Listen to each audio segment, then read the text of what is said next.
Bandiraɓe en jetti Allah subhanahu wa ta'ala en juule annabi men Muhammad sallallahu alayhi wa sallama kawruɗinɗo juɗɓe fofof sikki ala bandiraɓe enen fof eɗen gandi ko joɗɗinen ɗo eɗen joɗɗinen ɗo ko aadi men timmi e oɗo kihiɗe baɗaɗo barke mo dendagal bandiraɓe boose fof e bandiraɓe diwano fof e ahlu bayti en fof moƴƴuɓe fof non ɗo tawtora guila rewɓe hay e worɓe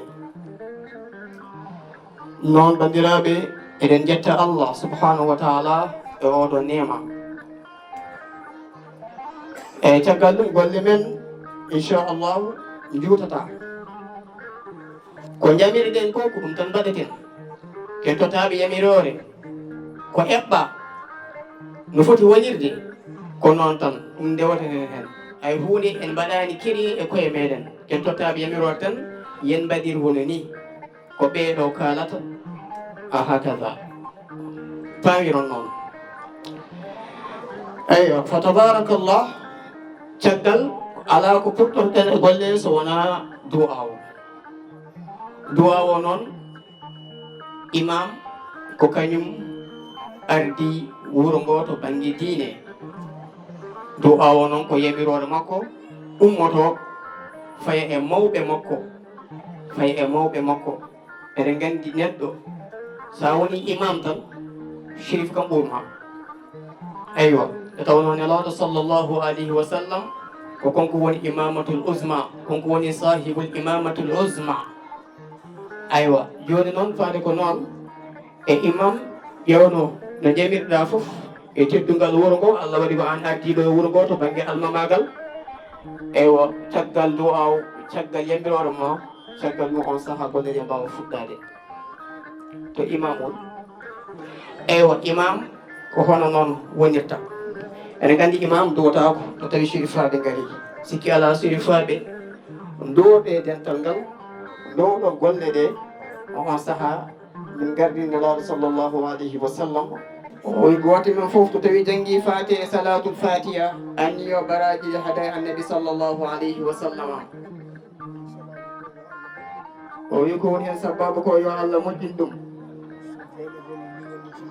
o wi to tawi ko jooɗugol miñi ko Mohamadou Amin yo Allah joɗɗinmo jonde moƴƴere o ardo gardugol moƴƴol Allah jogonomo Allah newnananmo o wona gardiɗo moƴƴo pewɗo o wi kamɓe ɓe gona rewoɓe caggal makko ɓe gona ɗoftiɓe wallandiroɓe e makko kala kane nafa julɓe kala kane nafa Ciwol kala kane nafa Agnam fofof yo Allah waɗanmo ɗum sabu barke annabi o sallllahu alayhi wa sallam goto men fof yo janggo fatiha e salatul fatiha amin amin amin ya rabbi amin ya rabbal alamin jarama shurfa ko chef de village Demba Touré woni ceerno wocci ko on jeeyi konngol joni assalamu aleykum wa rahmatullah ceerno wocci wi salmini bandiraɓe ɓe o yo a daara jaam moɗon onon kala o yomo ñaago Allah ñande foof yo en gona e jaam o wi addiɓe ɗo ko jaam ko fiilde Mohamadou Lamine ka o wi nde wonno ko kanko jeeyi omo haandi heen o fiile o wi ko ɗum addiɓe o ko heddi ko onon bandiraɓe ɓe fof on calminama oɗon jarlo oɗon jaafo e déplacement o e jonde juulde nde o waɗon ɗaccanamo haqqe allahumma salli ala seydina muhammadin wa sallim. On calminama onon batulila en, on calminama onon seremɓe meɗen, on calminama onon almaɓe meɗen. kono salminago ngo foof kadi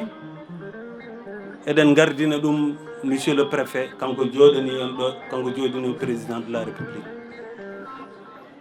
En calmini président du conseil départemental,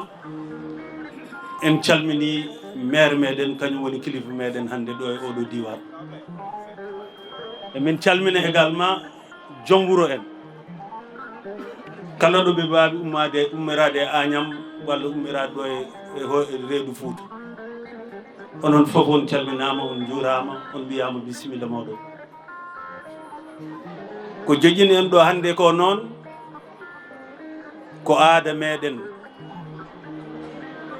ko jo fiilde jomiragal Mamadou Lamine Abdoul Cissé. Fiilgol ngol noon sakki ɗum ko jokkere enɗam heewde mawde wayrunde ɗo wadde e Agnam Ciwol. Tulde ceewi ko kamɓe men jeeyi defol, ko kañumen waɗi joomumen. Allah hesni en reeni en ko reji meɗen coyrinkoɓe no Mamadou Souleymani wiiri ni, no jommuro meɗen Tourewo wini, ceerno woccino wiiri ni, ɗum ɗon eɗen jetta hen Allah no feewi. Eɗen jettaɓe ala ɗo haaɗi, yettore nde ala ɗo haaɗi. Eɗen ƴefta yettore nde no willorno, no nde teddiri no hoyri fof. Eɗen mbaɗa ɗum e junngo mawni meɗen Moussa Ka, yo yettinan enen koreji meɗen, bandiraɓe meɗen, leñol meɗen, kamɓe coyrinkoɓe. Kamɓe coyrinkoɓe tuldinaɓe tan yonani. Gande ko wuro wiya,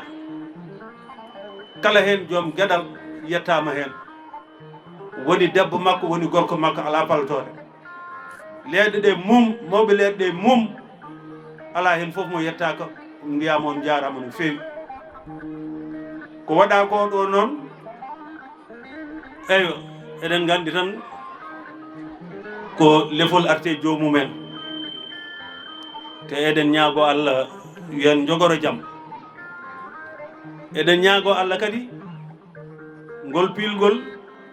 yo won pilgol wuro ngo fof, yo won purgol Agnam fof, yo won pilgol Bosayo fof. Par ce que kadi Mamadou Lamine a natti wonde Mamadou Lamine Abdoul Cissé tout court, ka Mamadou Lamine ka institution, ko tubakoɓe mbiyata institution ko ka représentant no préfet wonir ɗo représentant du président de la république ni, annene koye satiɓe makko gonɗa par ce que koye makko liggortoɗa. Annene ko an wonani ɗo président de la république, ko an wonani ɗo leydi ndi fof. Kala hande balɗo ɗo e wuro go, caggal no maire ɓayri wiya ko Agnam Ciwol, andu hande ko an woni jaatigo mum. Ga jogaɗimo ga bandiraɓe sehilaɓe, kono ga hande ko an woni adresse o. Ɗum noon emin kalfinma wuro ngo, eɗen kalfodira e koyɗe meɗen enen fof wuro ngo, ko enen ndendi jaggen hen ha tiiɗa, jaggen ha tiiɗa. Onon chef de village uji garɗi ɗi, emin mbiya on bisimilla, emin bertana on juuɗe amen, emin jañana on becce amen, emin jiiɗi liggoroɗen e jaam e cellal e kisal pour ɓamtade diwar meɗen. Ɗum waɗi ononne kadi koye yetteteɓe, ko ñagateɓe surtout, emin ballakini on, emin ñagomomin toro on yon tino ballon min nomin jagguiri Agnam, nomin jagguiri Bosoye, nomin jagguiri Sénégal. So fuɗɗima e leegal, feewi wuro, feewi diwan, ene wawi huftide leydi ndi foof. Ɗum noon kalifa mawɗon Allah Ciwol, kalifa mon Allah ardinaɓe Ciwol ɓe, salla jaɓi minenne e inde mama Lamine mamin mbat tout min mbawa liggotade e moon min liggoto e monsieur le maire on ɗon hay goto yejjitta ɗum ga ko kañum woni jaatigi meɗenen foof ono laaɓa Farba Ngom o nuli ɗo hen no ɓii ko yo waɗan en représenté ɗum noon mbiyamo min jiima Allah jarama o jarama nden min jetti Allah no wayi no foti waade ni ndewnaten hen bandiraɓe ko galle men galle coyrinkoɓe galle men galle coyrinkoɓe ko kamɓe ndewnaten hen e konngol Souaïbou Ka ko konko o jogani konngol men galle men coyrinkoɓe